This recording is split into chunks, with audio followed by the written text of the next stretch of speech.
أعوذ بالله من الشيطان الرجيم. بسم الله الرحمن الرحيم.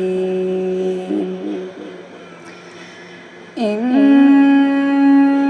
الذين كفروا لن تغني عنهم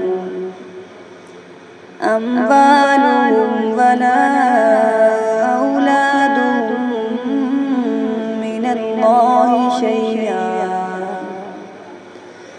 وأولئك هم وقود النار.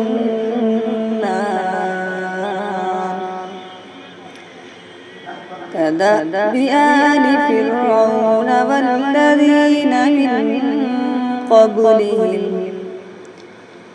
كذبوا بآياتنا فأخذهم الله بذنوبهم والله شديد العقاب. صدقت يا رب العالمين.